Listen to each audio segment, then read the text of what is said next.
ಇವತ್ತು ಝೊಮ್ಯಾಟೋದವರು ರಜೆ ತಗೊಳಮ್ಮ ಸುಸ್ತಾಗಿದೆ ಅಂತೇಳಿ ರಜೆ ಕೊಟ್ಬಿಟ್ರು. ನಮಸ್ಕಾರ, ನಾನು ಸಿಂಧು. ನಮ್ಮನೆ ಅಡುಗೆ ಮನೆ ಕತೆಗೆ ವೆಲ್ಕಮ್. ಇವತ್ತು ಮಾರ್ನಿಂಗ್ ನಮ್ಮ ರೆಸ್ಟೋರೆಂಟಿಗೆ ಏನೇನು ಬೇಕೋ ಅದೆಲ್ಲ ಪ್ರಿಪ್ರೇಷನ್ ಆದಮೇಲೆ ನಮಗೆ ಮಾರ್ನಿಂಗ್ ಟಿಫನ್ ಬಂದು ರೈಸ್ ಬಾತ್ನ ಪ್ರಿಪೇರ್ ಮಾಡ್ಕೋತಾ ಇದ್ದೀನಿ. ರೈಸ್ ಬಾತ್ ಎಲ್ಲ ಪ್ರಿಪೇರ್ ಮಾಡಿ ನನ್ನ ಮಗನಿಗೆ ಸ್ಕೂಲಿಗೆ ಕೂಡ ಕಳಿಸಿದ್ದಾಯಿತು. ಬೆಳಗ್ಗೆಯಿಂದ ವೆಯ್ಟ್ ಮಾಡ್ತಾಯಿದ್ದೆ. ಝೊಮ್ಯಾಟೋದವ್ರದ್ದು ಒಂದು ಆರ್ಡ್ರ್ ಆದರೂ ಬರಬಾರ್ದ ನನಗೆ? ಒಂದೂ ಆರ್ಡ್ರ್ ಬರಲಿಲ್ಲ. Morning 7 o'clock 7 AM evening 5 PM wait ಮಾಡಿದ್ದಾಯಿತು. ಒಂದೂ ಕೂಡ ಆರ್ಡ್ರ್ ಬರಲಿಲ್ಲ.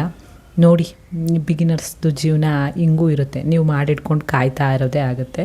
ಅದ್ರ ಮಧ್ಯೆ ನಮ್ಮ ಮನೆ ಪಕ್ಕದ ಒಂದಕ್ಕ ಬ್ರೌನಿಗೆ ಆರ್ಡ್ರ್ ಕೊಟ್ಟಿದ್ದರು. 1/4 kg ಬ್ರೌನಿ ಪ್ರಿಪೇರ್ ಮಾಡಿಕೊಡು ಅಂತ ಹೇಳ್ಬಿಟ್ಟು.